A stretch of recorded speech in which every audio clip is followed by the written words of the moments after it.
We are continuing with our plan of revisiting old historic decks that were subsequently pushed out of that format and trying to update them for Explorer and see how they feel here.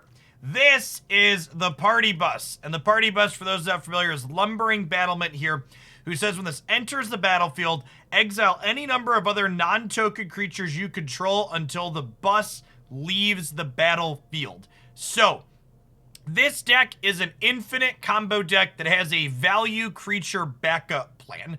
So the basic idea is that 2 battlements, 3 battlements, or 2 battlements plus a hostage taker or glorious protector ends up setting you up with this loop where you get an unlimited number of enters plays trigger on your various characters. Your various creatures, because one battlement will come into play, it'll exile a bunch of stuff, another one will come into play, it'll exile that one, they loop, your cards enter in and out. Now, how do we win the game once we've established, okay, we can blink our creatures any number of times? Well, there's a few ways. The first is that you can blink Agent of Treachery an arbitrary number of times and take your opponent's entire board, deleting their will to live. The second is that we have Evelyn the Covetous here now, who says whenever she enters play, she exiles a card off of the top of both players' libraries. Now, notably, this is not drawing a card, which means that you can just exile both players' decks and then pass the turn and they lose the game when they go to draw but can't. Our last card that's technically a win condition for us here is Skullport Merchant, because this will generate an arbitrarily large amount of mana while we blink in and out, which then also gives us an arbitrary amount of card draw, which will then draw us an Evelyn or an Agent of Treachery to win the game with.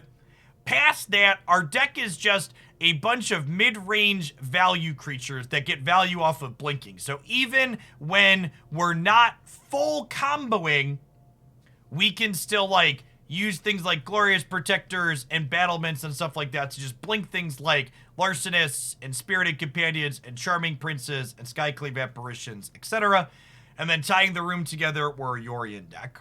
One card I'd like to call out, because I assume we'll get some questions about it here, is we're playing 4 Pious Apprentice here. Not only is the stat line on this card an okay anti-aggro card that it then disturbs back for value in the grindy matchups, but notably the static text on this Hate Bear adjacent creature means that Greasefang is unable to return things to play. So this allows us to stop the popular combo deck in the format when it's in play. So let's go ahead and pop on into some matches with this and see if this is more meme or dream here in Historic. Explorer, whatever format we're playing. Too many formats, too little time.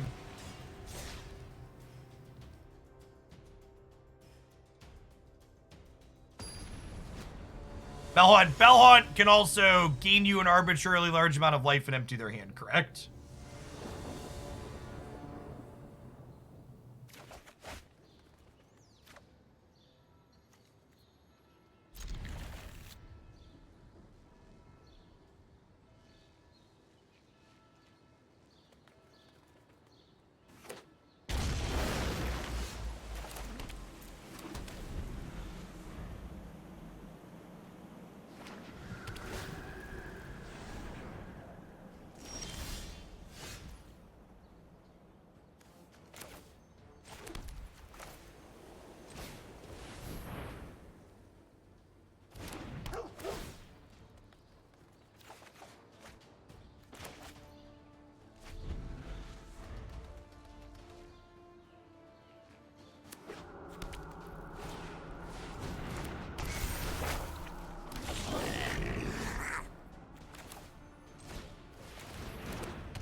Yeah, there's some other miscellaneous things in the format that this shuts off, but, like, even the backside is, like, pretty good in the grindy matchups, right?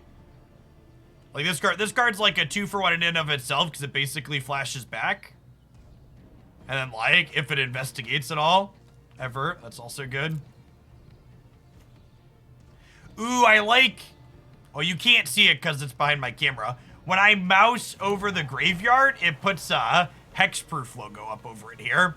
It's a good little attention to detail.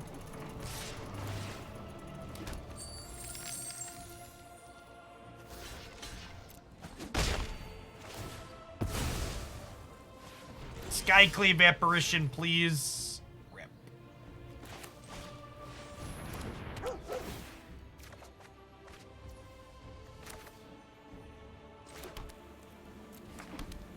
Well, they currently only have 3 energy available. We'll see. We'll see if they're able to make 3 more power to spin their wheel.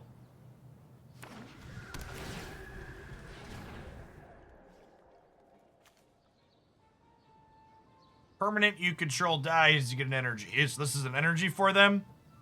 Yes, the treasure was the 3rd entity. And then second Aetherworks Marvel actually makes 2 because both the passives trigger here. So they'll get to crack this treasure and then spin.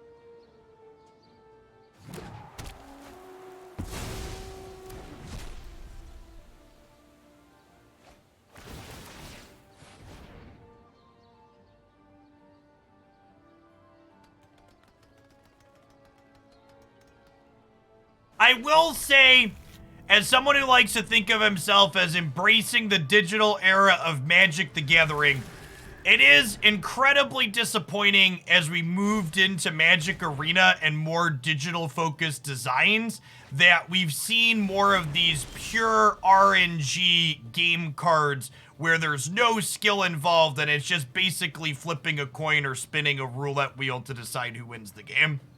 So hopefully as they get a grasp on their digital focus designs, we'll see less of these, but really we'll never know.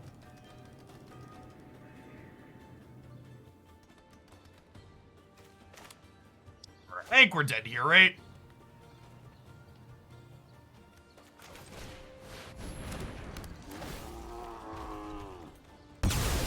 Need to spin with Golos next turn.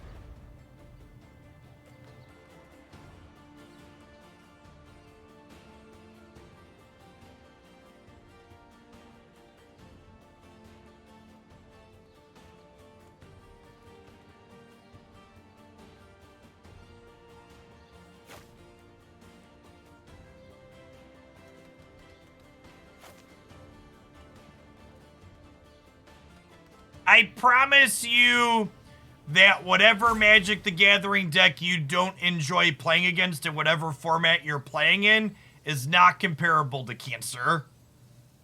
So don't call Magic decks Cancer in my spaces. Thanks.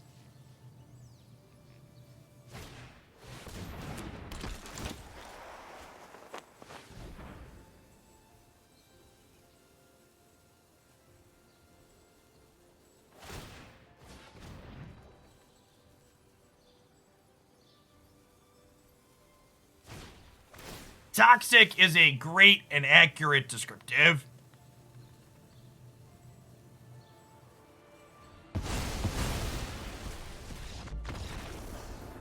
Their payoff exiles are lands, chat, so Agents isn't happening. Alright, we have Hermit. Dennick obviously doesn't do anything here. We'll trim these Bell-Haunts and bring in the extra Agents. Let's do it.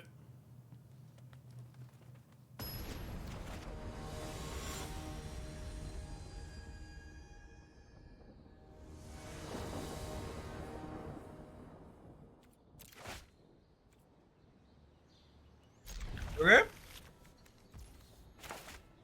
Tapped land and then untapped land, untapped land.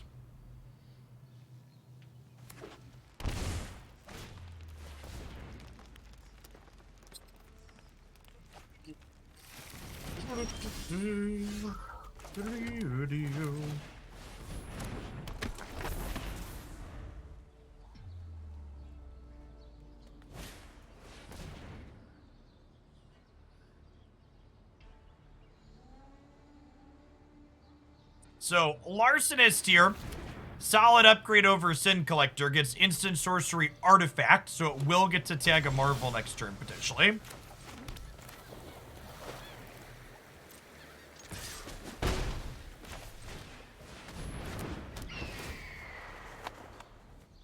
Your grandest larcenies, please.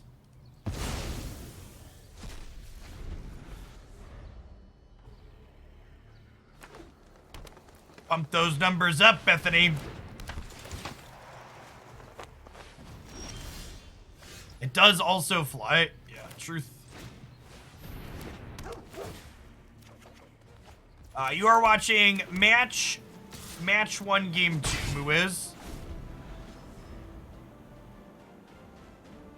I could have played another 2-drop here, but I really don't want to give them an opening to stick a Marvel next turn with them having so much energy already. What's going on, Stellar Joe? Thanks for the 10 months. Welcome back. Morning, good morning. Perfect. I think I'm just scrying 2 here.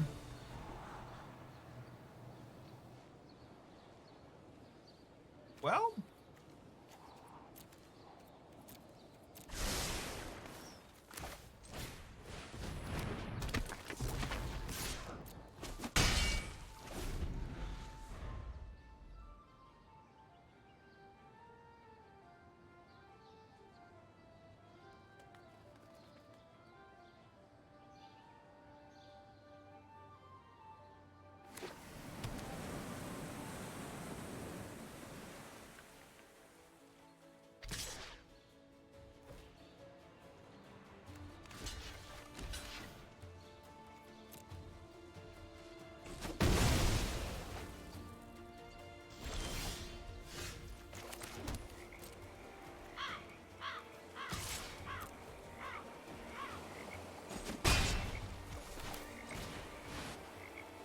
Exile both of these.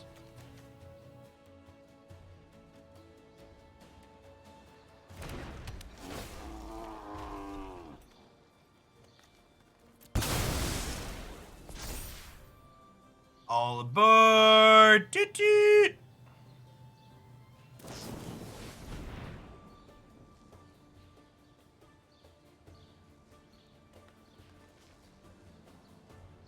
Oh, they get to Genesis Ultimatum us.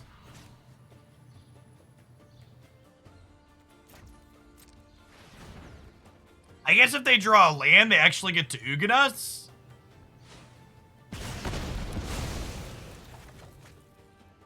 They're gonna bounce the other one. I guess Ugin isn't that good on this board, though.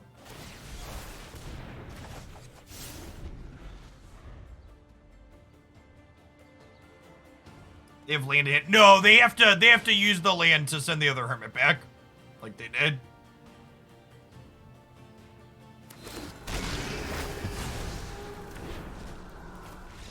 That'll do big.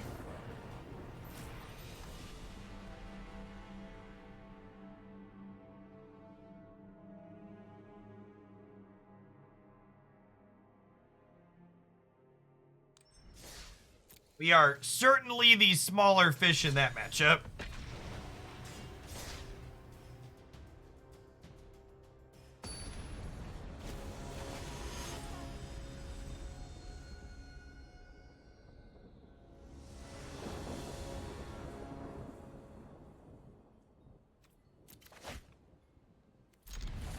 Hey, CJ, thanks for the prime.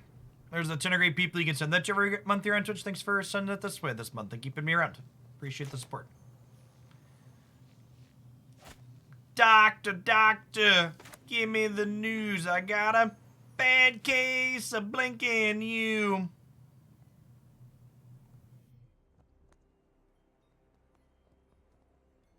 Well, we're not really an all-in combo deck, Rothan. So like our deck is explicitly not racing to combo. So this deck that we're playing is a mid-range deck that happens to have like this convoluted multi-card combo in it.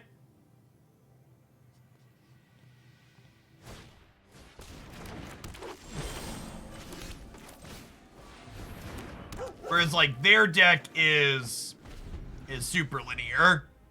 They're gonna do one specific thing.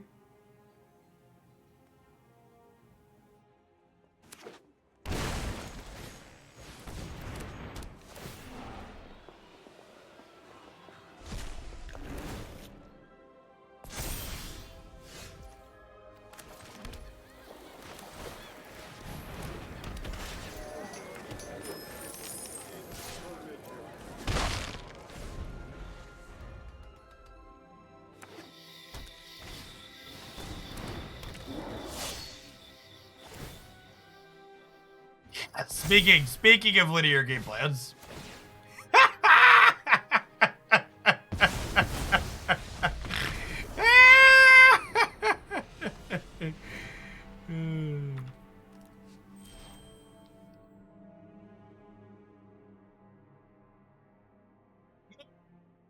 God, they banned Winota, chat. You know, that combo that died to removal. Good thing Winota's not here anymore. Keeping us safe for this format by banning the things that feel bad to play against.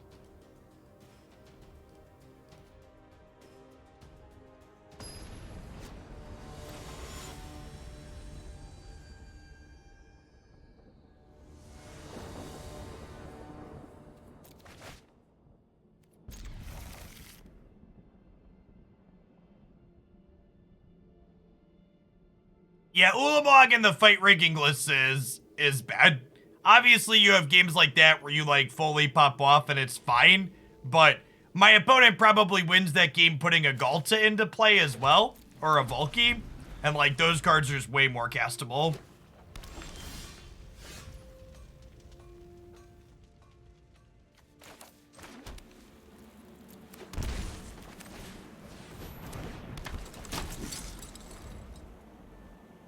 Chat, for people that are asking about, is this format mostly linear combo decks? One, all of Magic's non-rotating formats are mostly combo decks.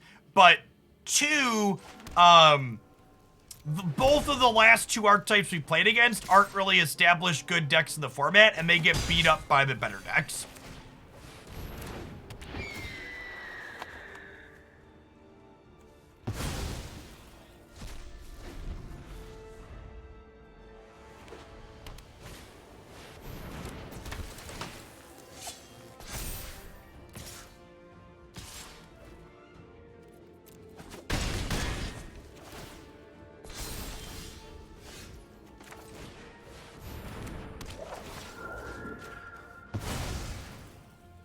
Yeah, the red-black deck being the best deck in the format keeps a lot of the combo nonsense very honest. Just a grip full of thought seizes and other interaction.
A double block here, I think.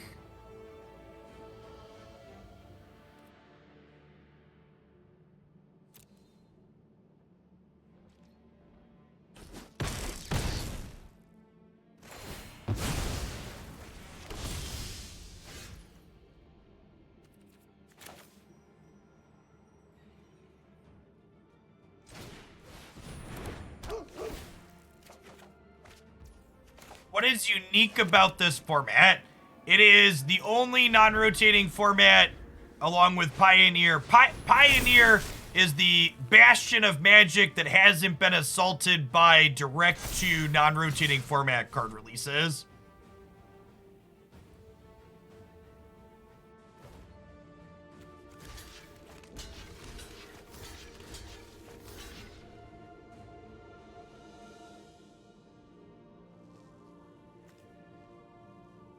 Yet is probably an optimal.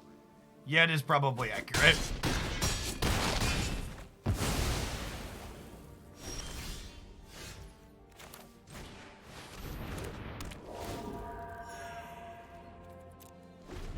Ha, ha, ha, ha. Staying alive, staying alive.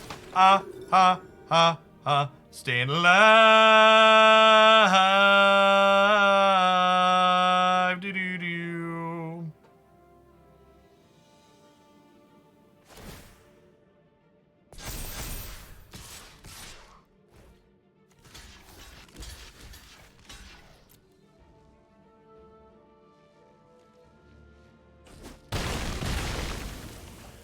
Untapped land. Tippity tippity tapped land.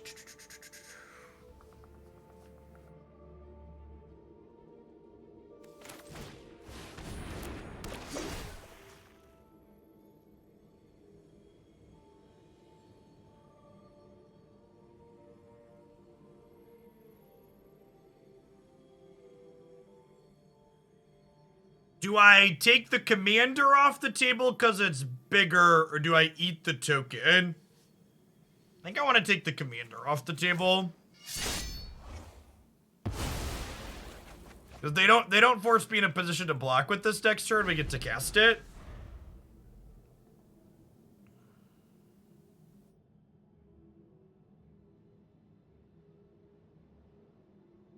Them drawing spells is actually low-key kind of good for us.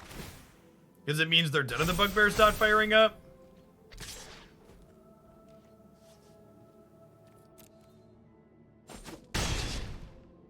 I'm gonna go to 3 because there's no fear in my dojo chip. I ain't a coward. We block warriors around here.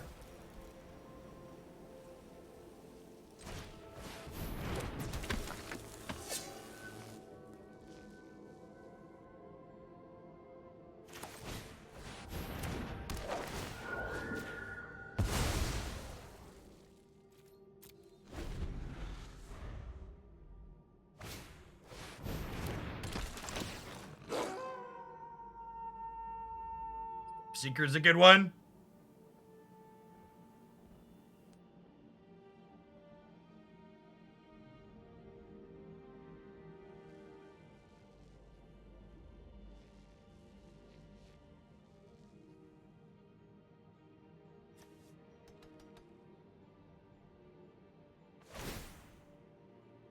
Yeah, this has been a good game of Magic. Like, regardless of the outcome, this has been a good game of Magic the Gathering.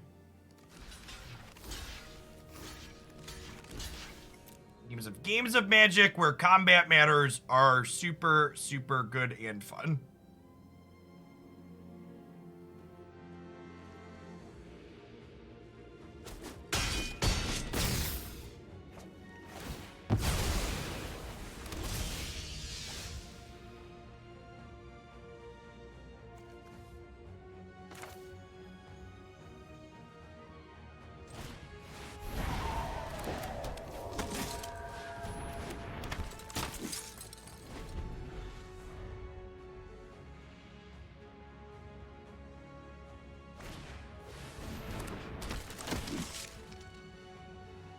Ooh, that's a really good one.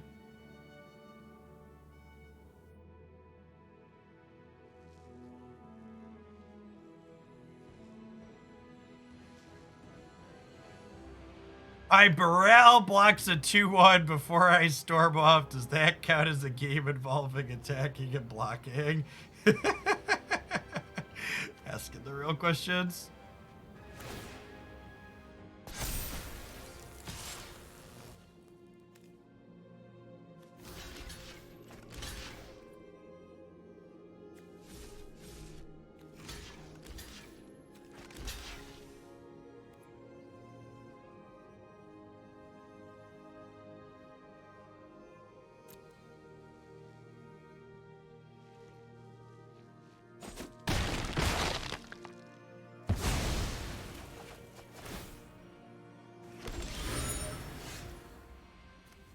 Well, we're no longer clueless.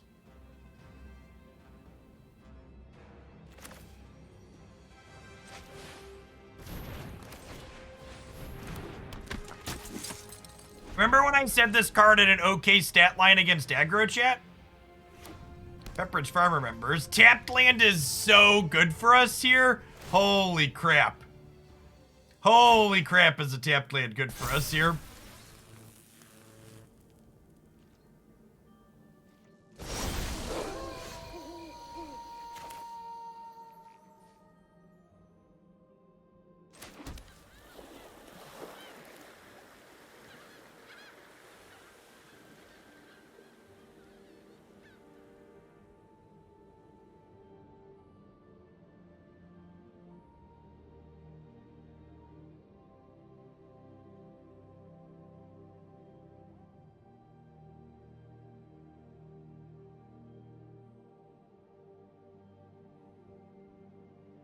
I think I attack with this, play this, do this, so we flip back their, Storm Charge. It also cashes us in for 2 life, which is great.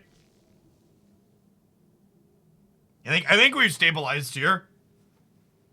It was kind of sketch for a little bit, but...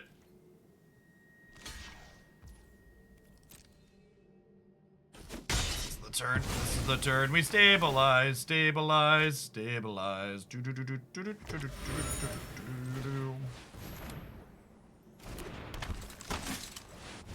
Yeah, we get to blink Bell-Haunt, go to 10, take the Wellspring out of their hand, flip their werewolf back, have some fat bottom girls.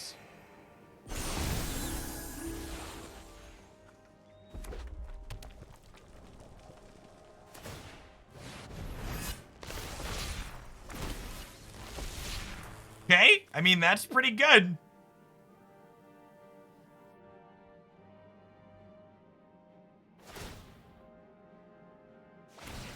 Dude, they do have this double striker building up.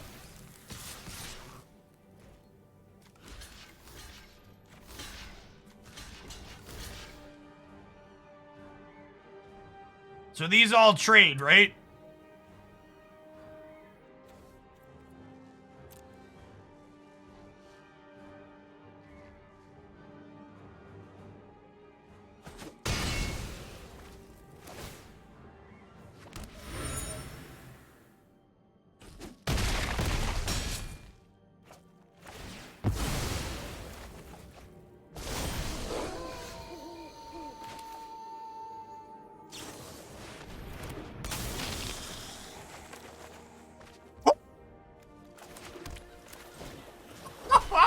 Baby! Oh, baby.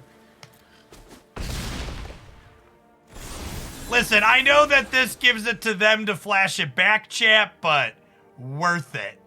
Worth it.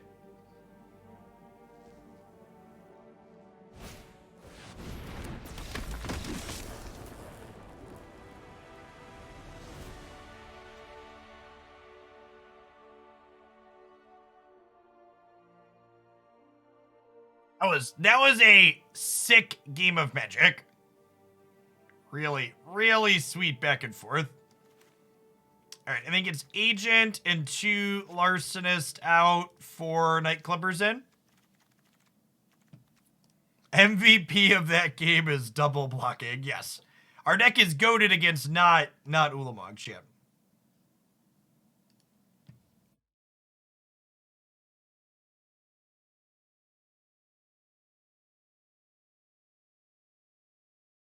That game is such a phenomenal example of why, when I always talk about having combat mattering is so good.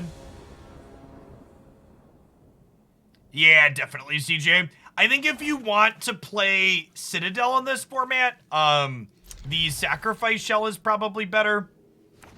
Like, you play, like, Priest of the Forgotten, whatever it's called, to ramp up into it, and then you Woestrider through your deck. Be the direction I would take.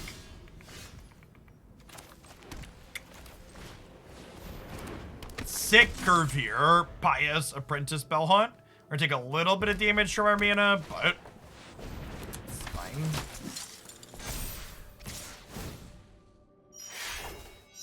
This curve is so good.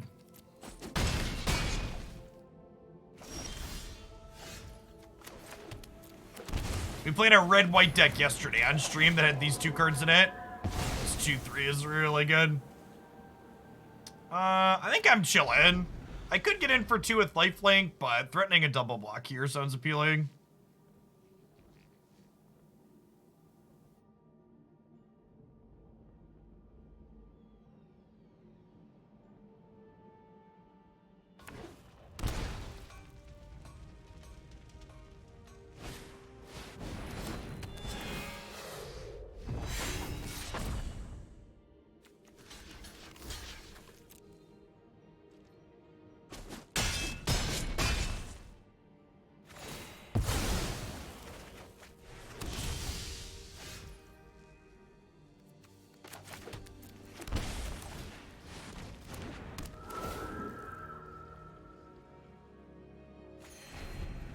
Drawing 3 of our shock lands is rough in this matchup.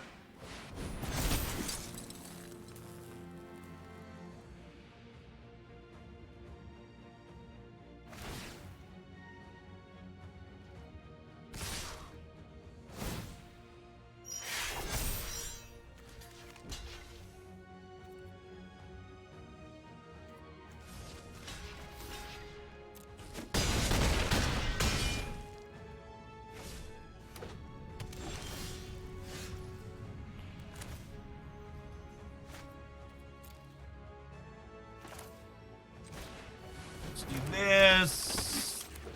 I think we live this turn. We get to blink the Bell-Haunt and take the last card out of their hand and go to 6, and then we're at a virtual 8 with 3 blockers. We need a way to deal with this Aurelia next turn, though.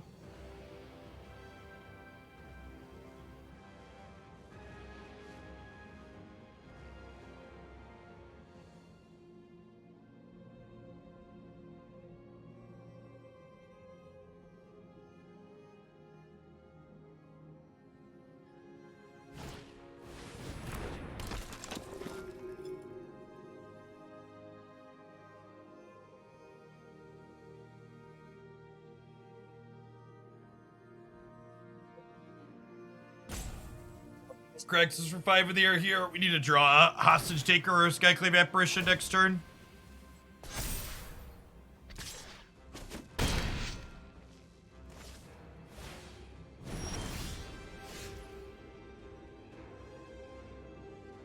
Seems us 1 redraw at a Skyclave Apparition.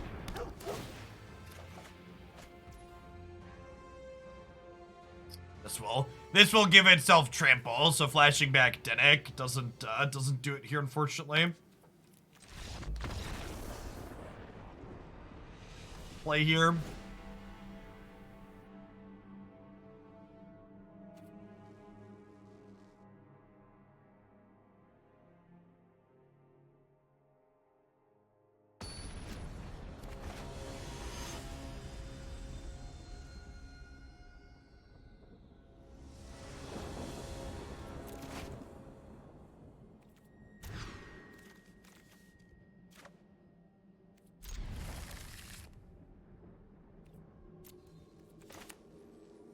Land might be greedy, but I've got a redraw here. I'm gonna keep my spells, technically 2/3 of our combo. You can, Killer Gecko. Thanks for hanging out for an entire year. Welcome back. Howdy, howdy.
take the Stormseeker here?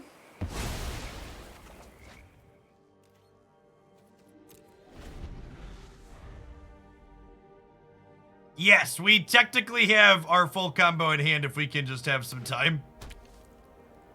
Now they are an aggro deck, so time might be a luxury we don't have.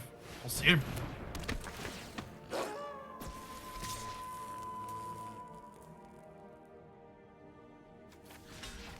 Trade this here, I think. Do I want to lose the combo? I don't know.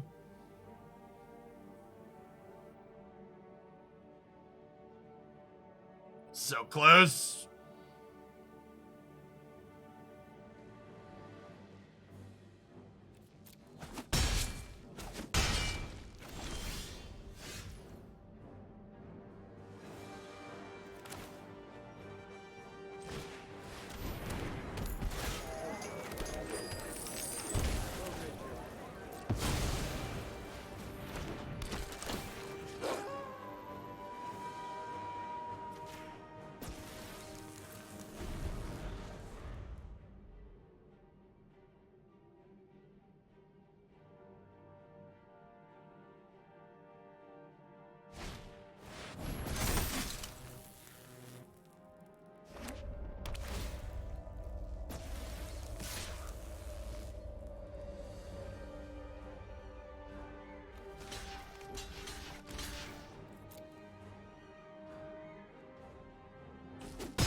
Okay, chat. If we don't die, we win the game next turn.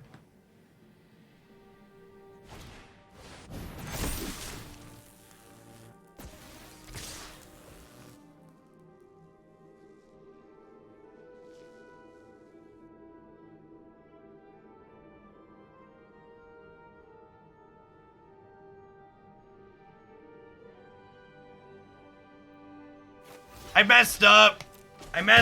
Chat. Yeah, it was my own fault. I didn't have to. Yeah, if I didn't have to put the 1/4 underneath this. If I leave the 1/4 out, we get to block here, and then we can add the 1/4 into the loop once we start it next turn. That was our first time getting set up playing it against aggro. I didn't have to proactively put the other thing underneath it.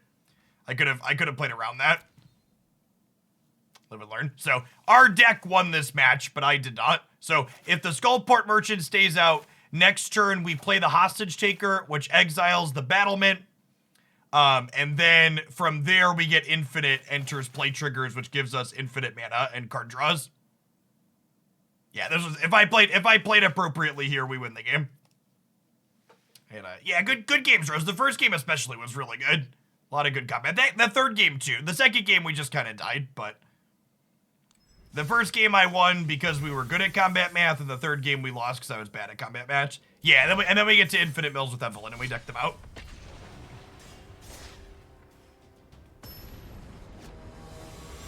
Is exactly correct.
A little scrying for lands here, right?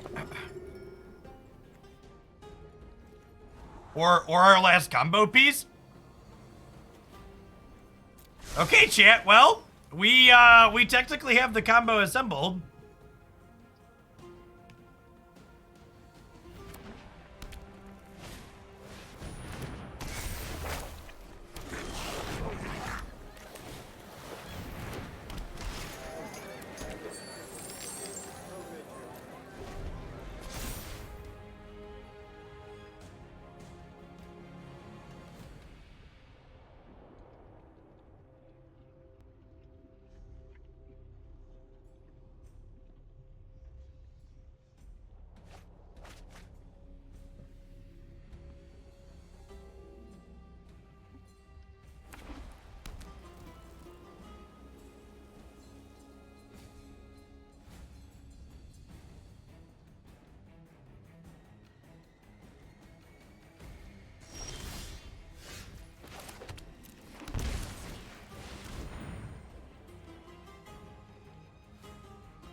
Will we lose to Agent of Treachery first? That's the real question.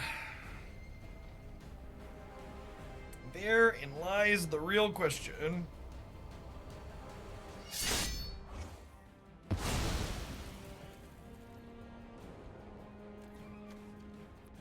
Ah, hostage taker. When Magic Arena was young and new and we actually got sweet animations even on rares. Heck, there's a number of excellent cards that we had animations on uncommons, right? Remember, like, the blue-green Merfolk Lord from that set?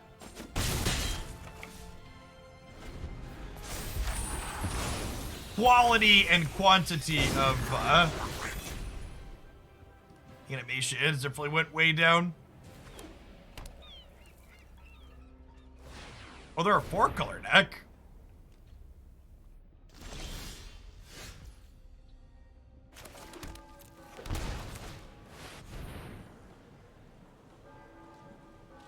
Definitely cost Dylan. What's it called? Runeterra is a incredibly mobile optimized game that has way more animations than Magic Arena.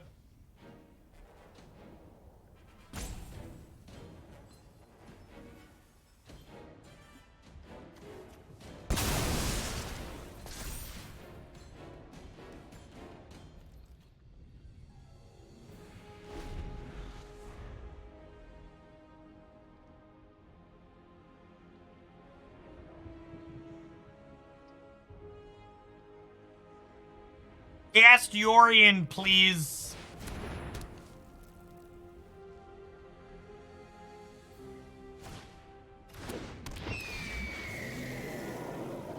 We did it, chat. We won the game. We won the game! Yay!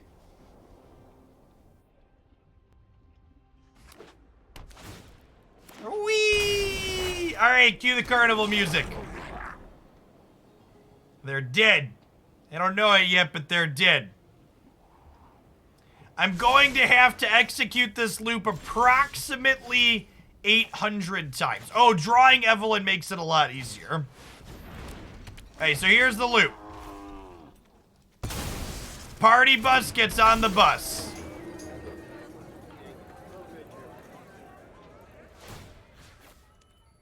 Hostage taker targets Lumbering Battlement. Bus comes back into play. Everybody gets on the bus. Lumbering Battlement comes into play. Exiles the bus. Hostage taker takes the bus. Bus comes into play. Everybody on the bus.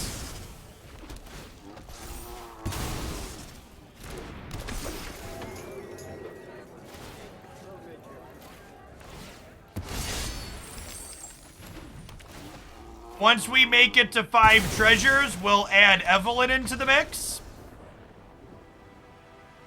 And then Evelyn will slowly deck them. Are you having fun, opponent? Because we're not. My clicking finger is crumbling. That's the magic right there, chat.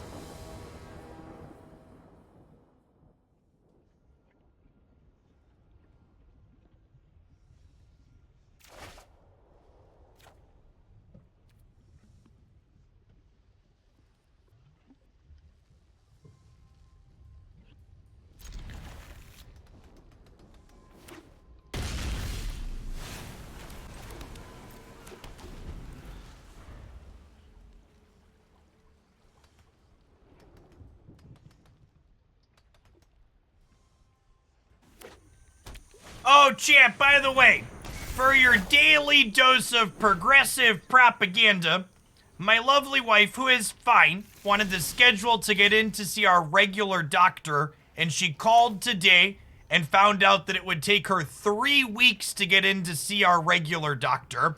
So she then went over to prompt care, where she's now been sitting waiting for an hour to see someone. So just a good general reminder that all of those people that tell you the American medical system is better because of our private insurance and our for-profit institutions, they're fucking liars trying to protect their own profits, or they're idiots. Maybe a healthy mix of both. Hashtag Medicare for all, please.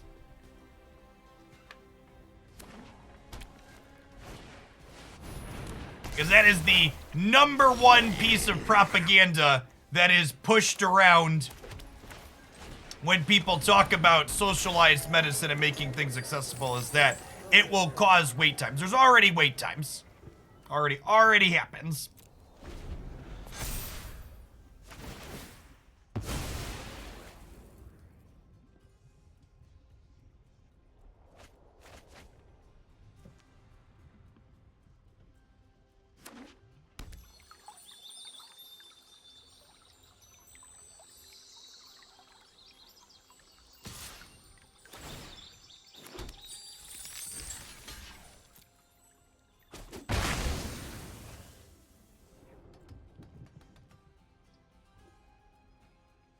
Yes, that is the actual answer, B2I-ish. The way to reduce wait times is to invest in the system and create more incentives to become doctors and nurses.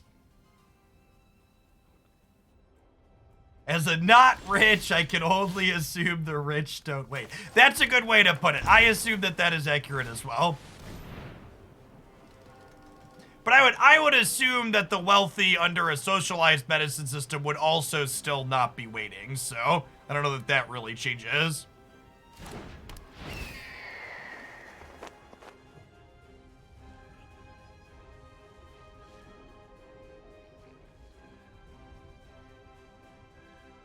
Not taking enchantments with Larcenist is a bit sad, but I guess we'll take whatever hit we can get here. They don't have a creativity yet, but they could soon.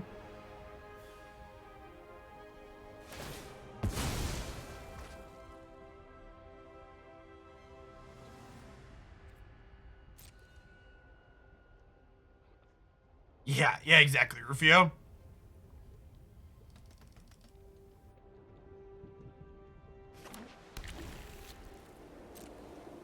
So the 22 months, pseudo Pally.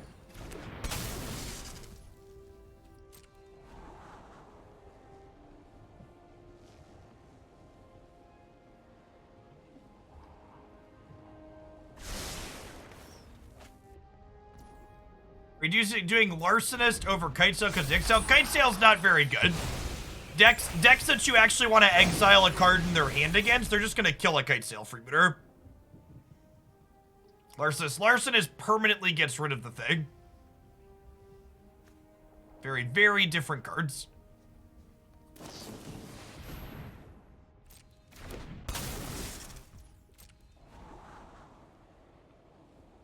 Yes, blinking Kitesail is also not very good for that reason.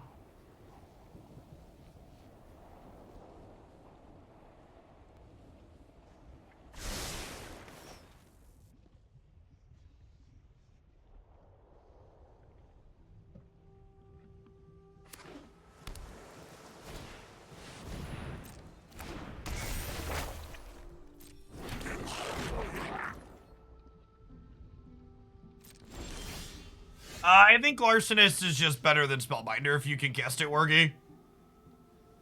Especially in a more mid-rangey deck where we plan to go long like this one.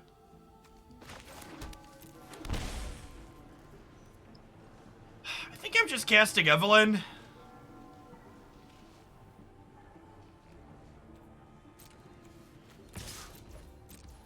We're kind of just like on a ticking time bomb until they draw an agent or a way to cheat an agent into play.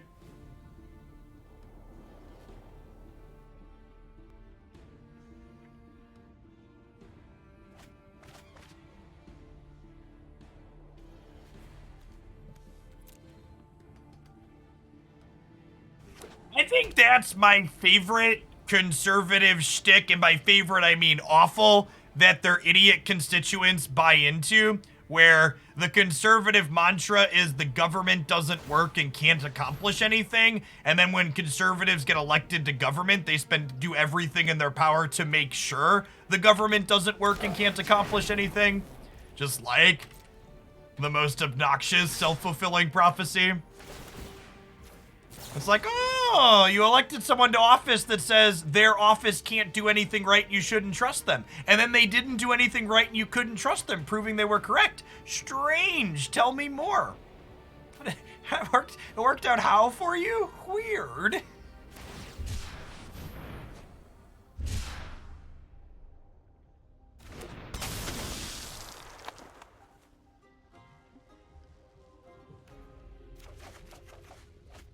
Ooh,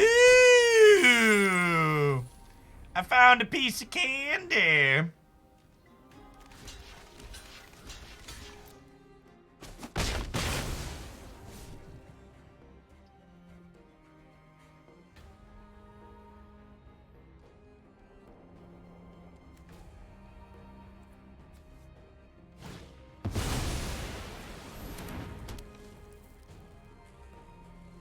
Their agents count as their permanent, so that's good for their bonus decks. That's true. That's true.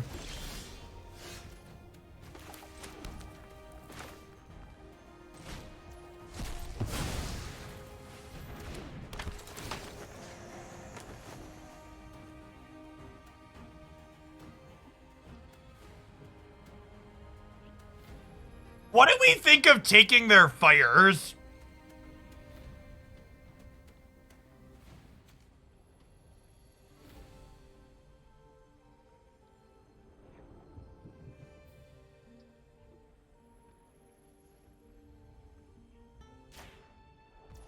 It's definitely the content play.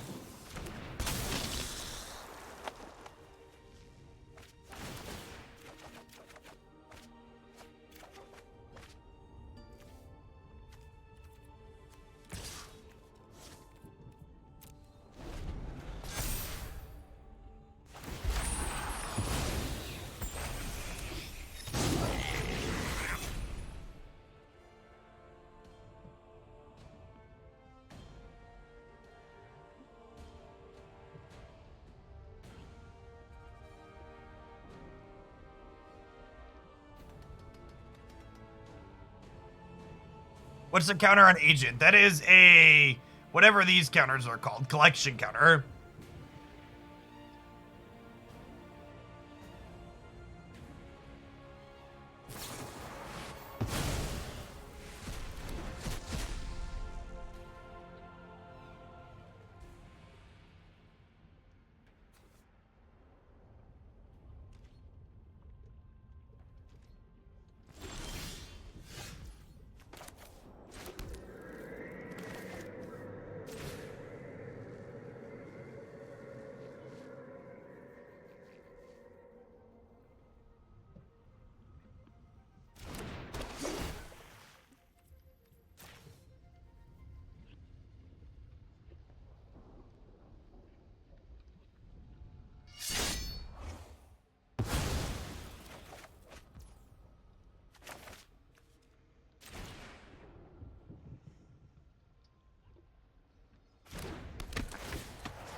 And honestly, chat, looking at how this game's played out, this couldn't have happened to a nicer opponent, really. This is fitting and deserved based on what their deck is.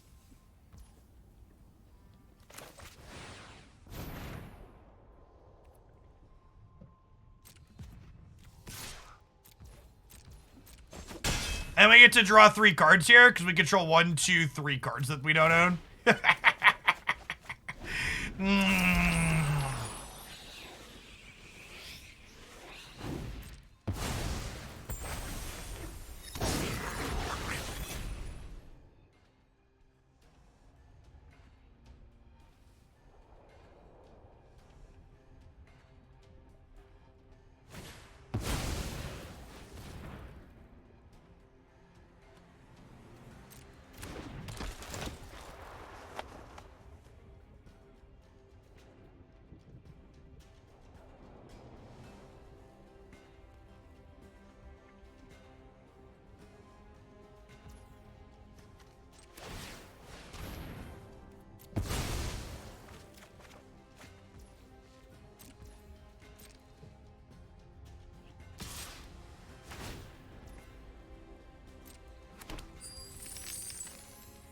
No, they get to.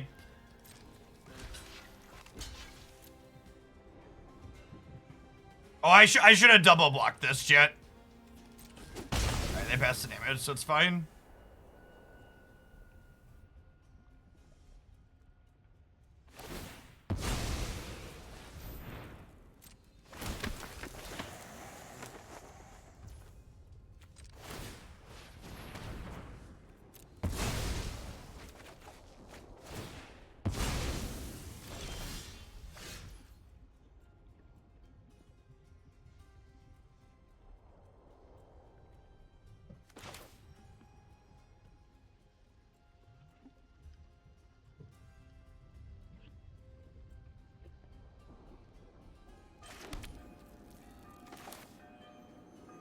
Alright, so we Skyclave a reflection of the Kikijiki. And then we Yorion. And we blink all of those. Oh, I forgot I can't. I was thinking I could blink the fires, but I can't because it's their fires. Awkward.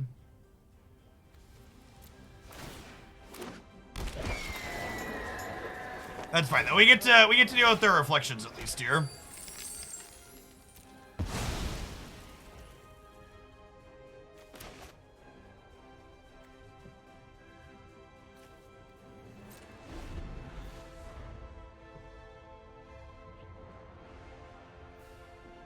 If they drew untapped land, they can fire Yorion blink. It's a little concerning.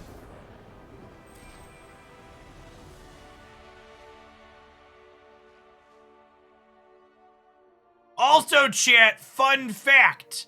Charming Prince exiles a creature you own, not that you control. So maybe I should have let them take in my hostage taker because I could have Charming Prince my hostage taker back to my side. I wasn't thinking about that, but perhaps I wasn't supposed to sack the hostage taker because I could have gotten her back with Charming Prince.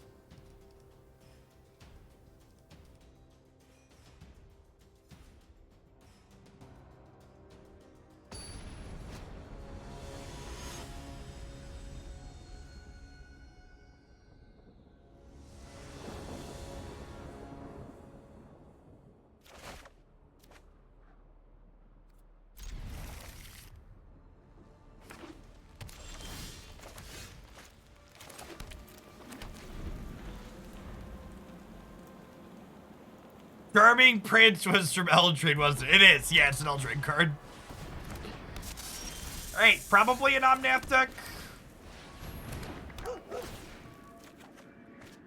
Our opponent this match is Andrew Cuneo, by the way. It's game to say. Professional Magic the Gathering player.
A little scary, chap.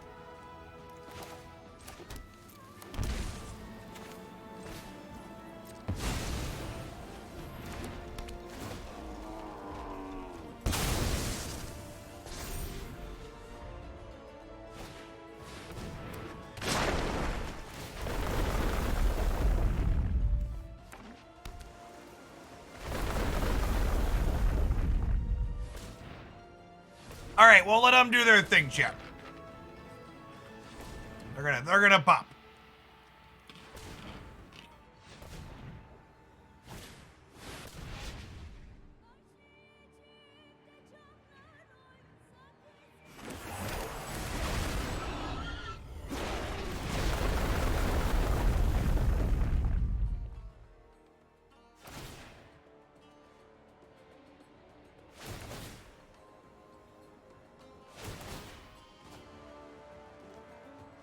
Maybe they'll duck out.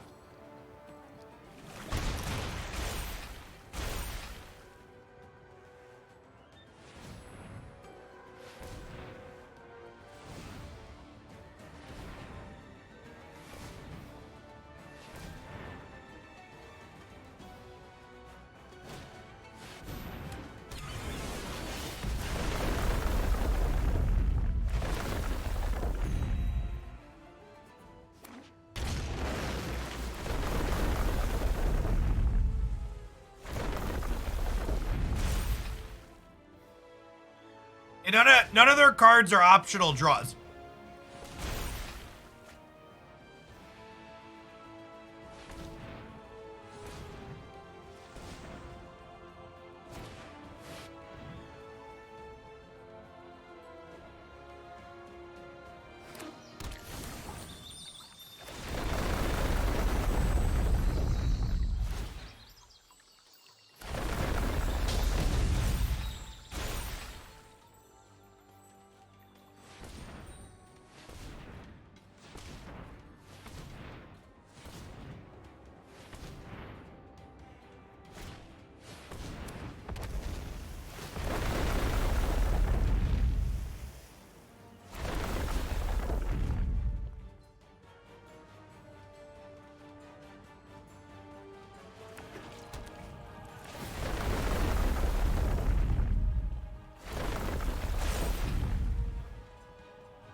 Is their turn 4 or 5? Something like that. Just count how many lands they have in play, chat. I'll make it easy to figure out. Easy to figure out what turn it is.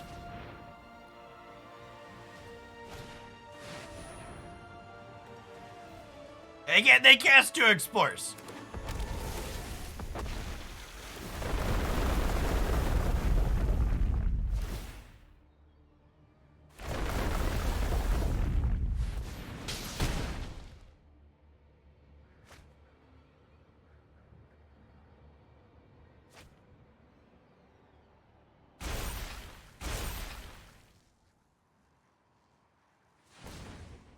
Alright, so we're dead to another Omnath, right?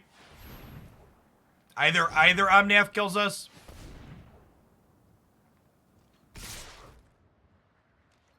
Just attacking. Rude. They're not allowed to use the combat step, chat. That's cheating.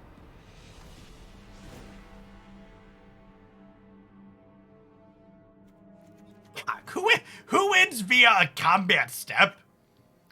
Can't we just have a gentleman's agreement that we're all just gonna win the game outside of the combat step and everybody will be happier?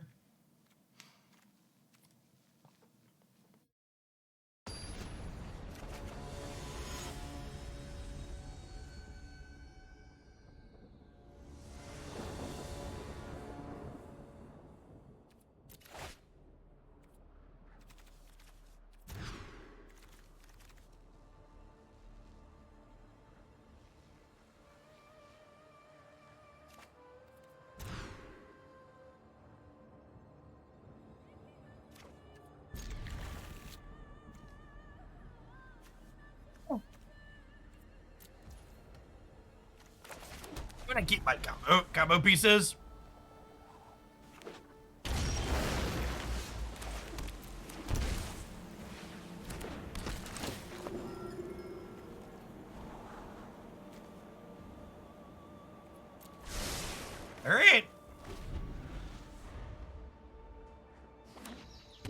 We have the 3 cards that loop. We just technically need a payoff.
Trample at least.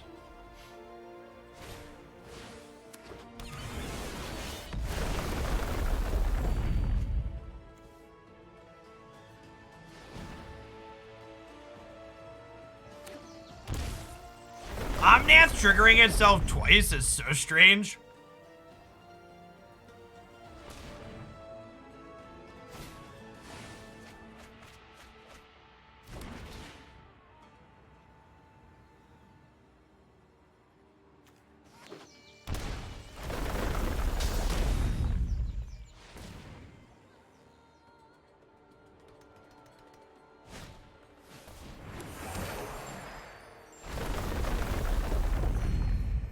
We're pretty dead here, chat. Our deck seems to be very bad against decks that are going bigger, faster. These Ulamog and other ramp decks have been pretty helpless for our archetype, but I don't think there's anything we can really do to change that. Our deck's looking to play into aggressive decks and mid-range decks, maybe control decks. But opposing ramp decks have just been, well, ramp decks have been shoving us into trash cans. Not opposing, we're not a ramp deck. We're more of a mid-range deck, mid-range combo deck.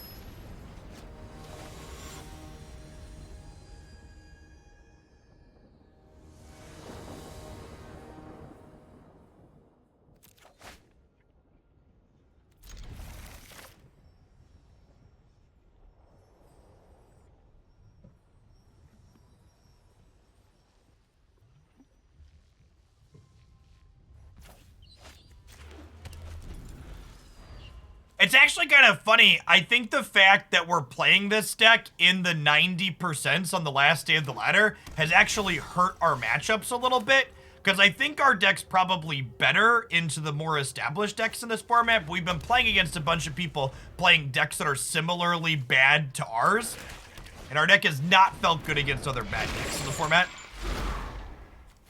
Just kind of an amusing anecdote. It's like a solid red black matchup, yeah.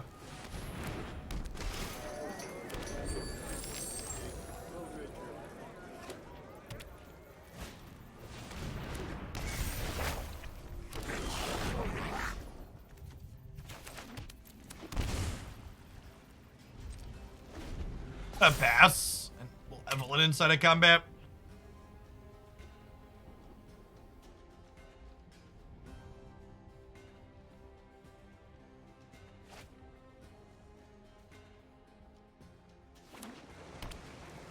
I mean, I don't expect the deck that we're currently playing to break this format by any means, but I do think our matchups have been less than ideal for us.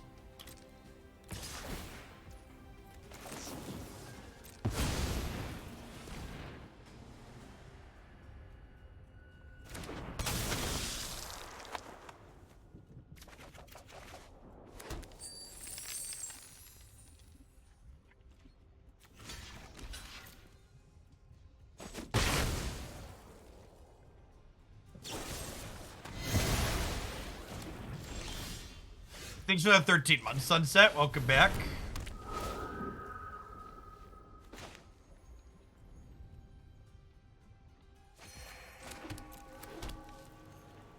Scratch your card, get some life, get a 3/4. good.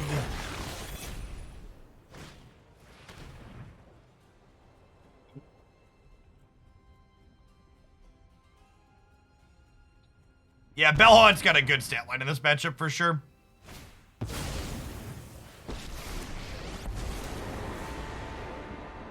Hey, over here.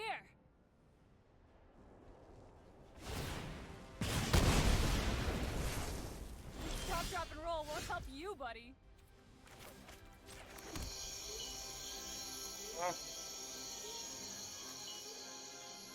Still one card short of escaping Kroxa. I think I just want to play the Bell-Haunt out here.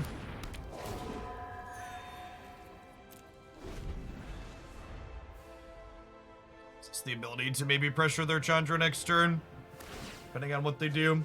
This'll be easy.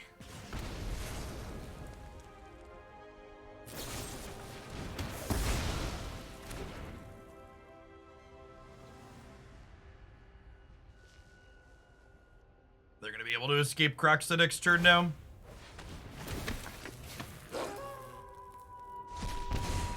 It's an interesting play. I would think that they'd want to save that to block with next turn. Because now they have to lose their Chandra or their Trespasser. Definitely a mistake from them. I don't need this.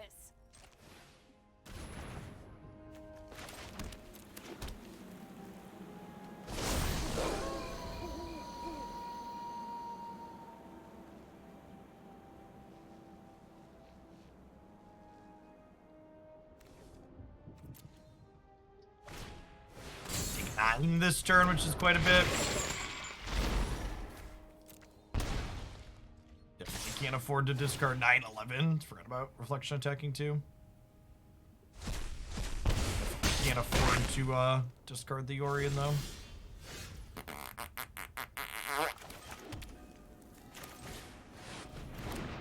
Got a good red-black matchup, I say, as I draw my 12th land of the game.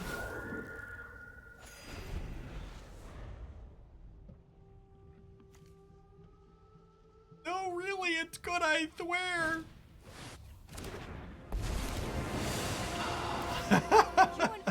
Wait, what? They're not killing the Bell-Haunt? Deal.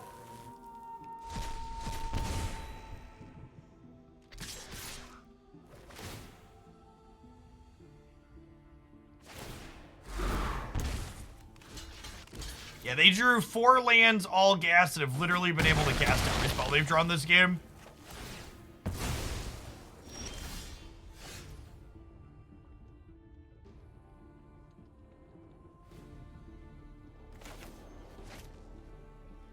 Yeah, we're just dead.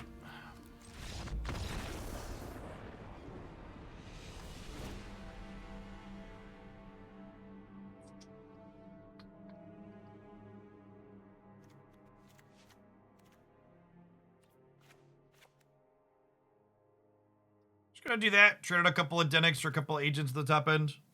Hopefully, we draw better ratios of lands to spells for both players this game. If our opponent and I had similar ratios, we'd have been fine there, but that's how Magic be a lot of the time.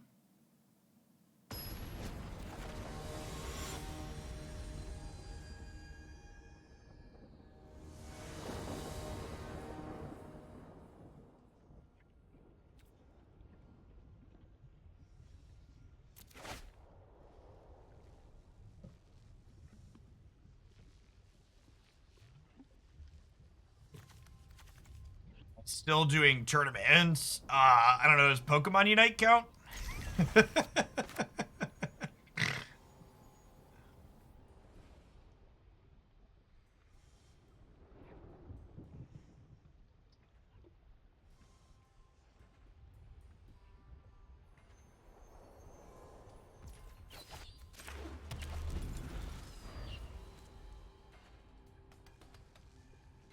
I broadcast, it was part of the broadcast team for the May monthly finals for Pokemon Unite last weekend. And I think I'm going to be playing in another Unite tournament in June. We got a group together that we're going to practice with and see how it goes.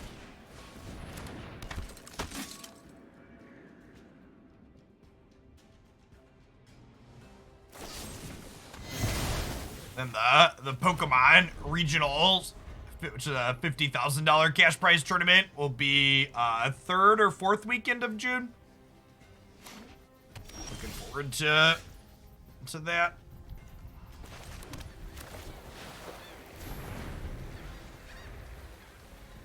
Let's say I have other commitments that prevent me from being able to play in the last chance qualifier for regionals.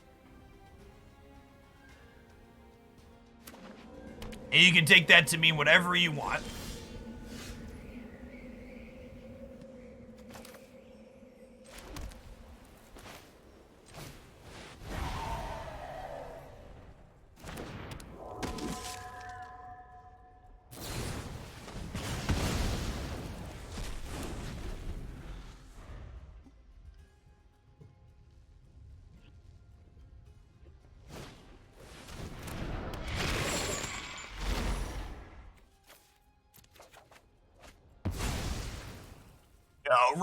Running the weekend tournaments that we used to run here, it takes an incredible amount of effort. And the viewership for competitive Magic is down a good bit as far as tournaments go, so they're no longer. They stopped being worth the amount of extra effort I have to put in. COVID really killed a lot of interest in that type of thing.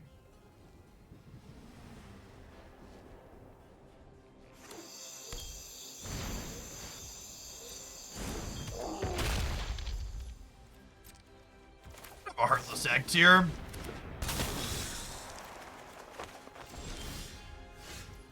Alright, well I definitely don't want a Croxa because it goes to their graveyard.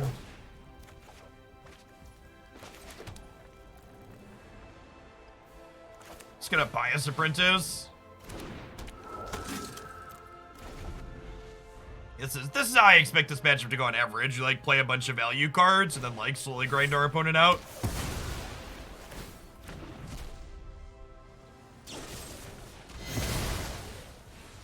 I mean, I don't blame anyone for not watching tournaments that previously did, just for what it's worth. I'm just stating the facts.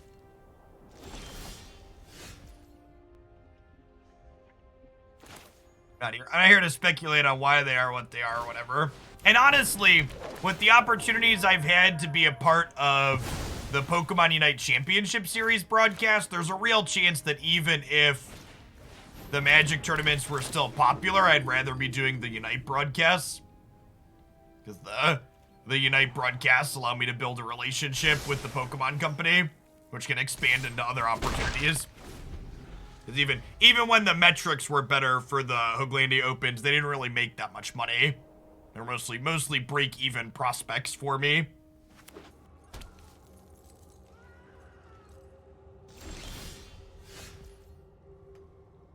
Alright, Chip. I think we're taking a land away here, huh? Get rid of your blocker.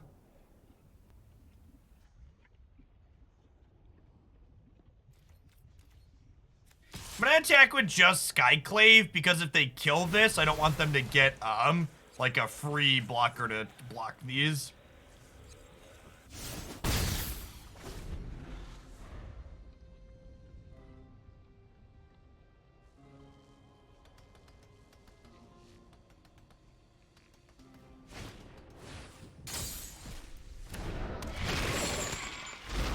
Well, I mean, our Hooglandia Opens didn't really have downtime in them. So that definitely wasn't the issue.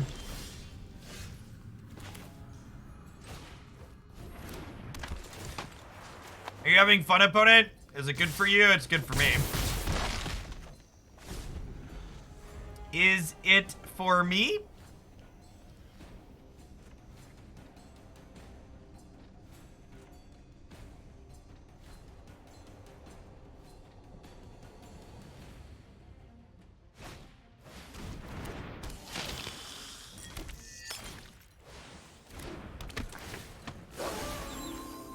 Agent of Treachery is a fun and interactive Magic card. It is objectively interactive.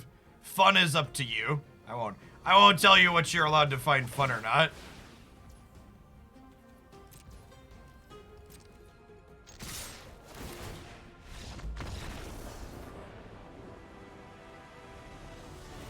Jay Sims, thank you for the 46 months. I really appreciate that. Welcome back.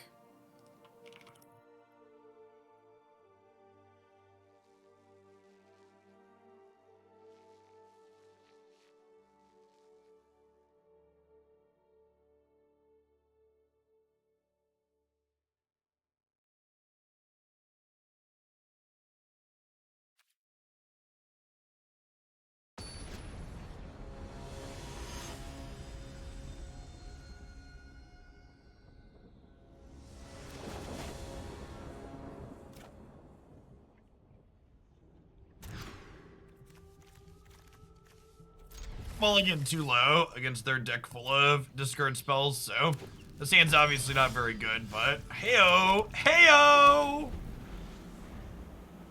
Nailed it.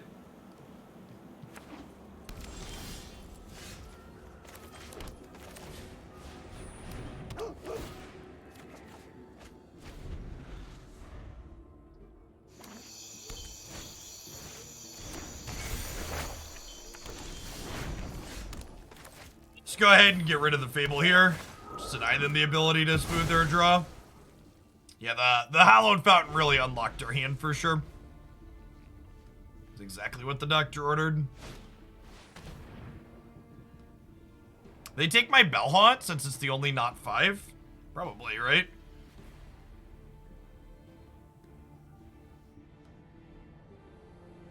So I guess it could depend on like what else they have, but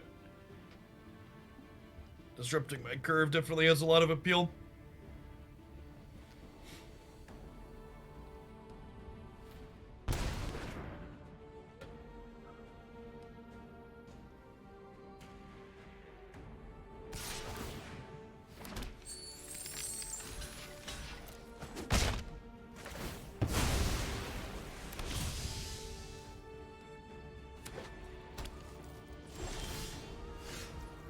Okay.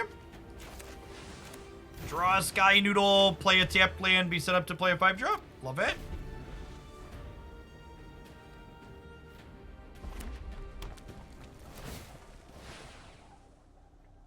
Oh.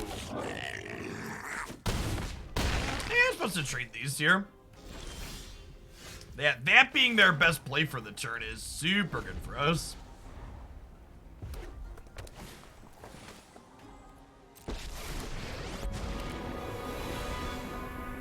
No cost is too great to quell my people's savagery. Quell my people's Dire savagery. times call for dire tactics.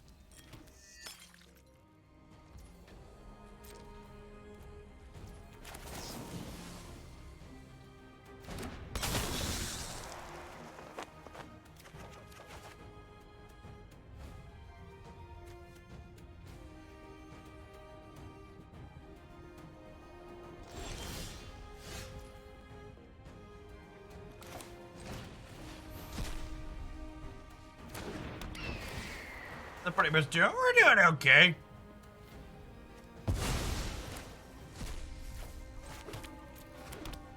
And some decent games of Magic.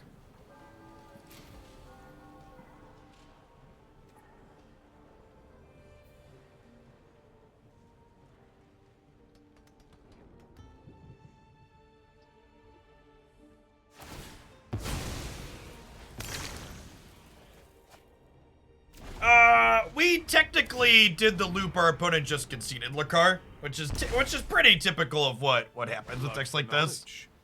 Like your opponent doesn't actually let you do the thing; they just like get got and then pack it in.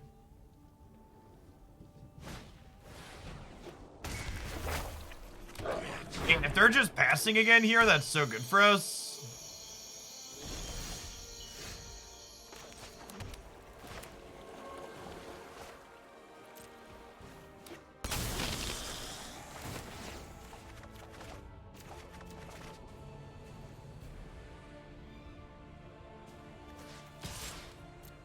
Tap Sorin so he doesn't threaten to unite move me.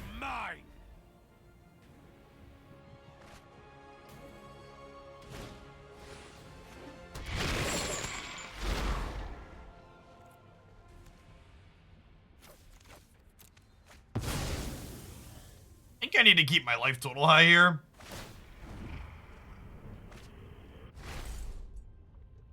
My ways are not for the weak. This deck felt reasonable. It felt good into aggro and mid-range. It felt really bad to, like, go big combo decks.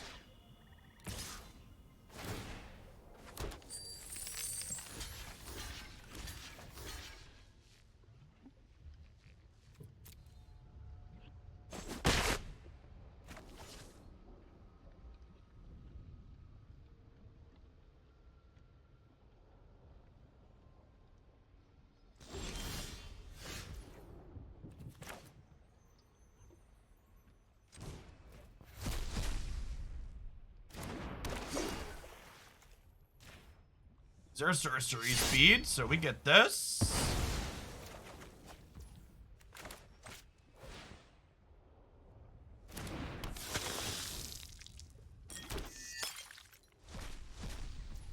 Oh, wait. And that gives me another trigger on there. That's great for us. I didn't think about that. It's a vampire for Evelyn.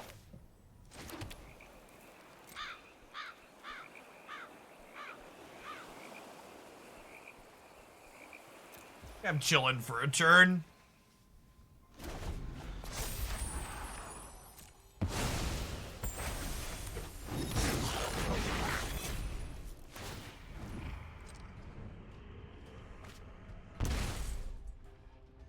Blood for knowledge. A fair trade. Save the blood use. I also have enough mana to escape Crocs, so this turn's the problem. Really need to draw one of our Agent of Treachery, huh?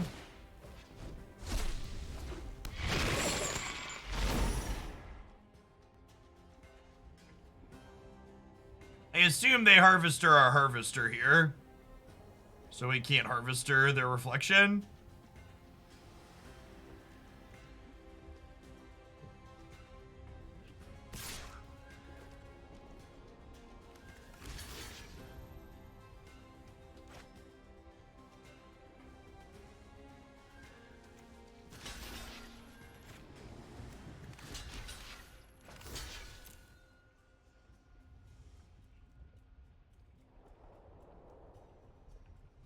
Serum.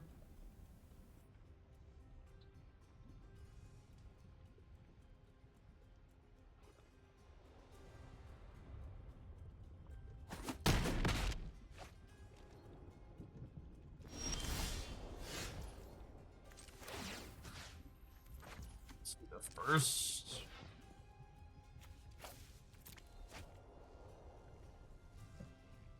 Oh, I'm so dumb. If I do that first, I can't kill their thing anymore.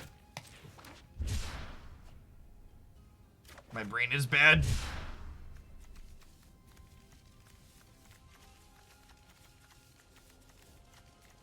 That's fine. We don't have any spells anyways. We're super fucking dead. Chat! This archetype's probably not good enough for this format. I think I'm gonna be done with it. This is one I don't think I'll be revisiting. Our deck is slow and bad and not interactive enough. That matchup in particular is probably fine. We definitely ran super bad in the first and third game there, drawing a lot of lands, but a lot of the other matchups that we lost were just not winnable. So I think the black-red and the red-white were winnable, but like the Ulamog decks and the ramp decks we played into, they just like go over the top of what we're doing way faster than what we're doing at any possible point.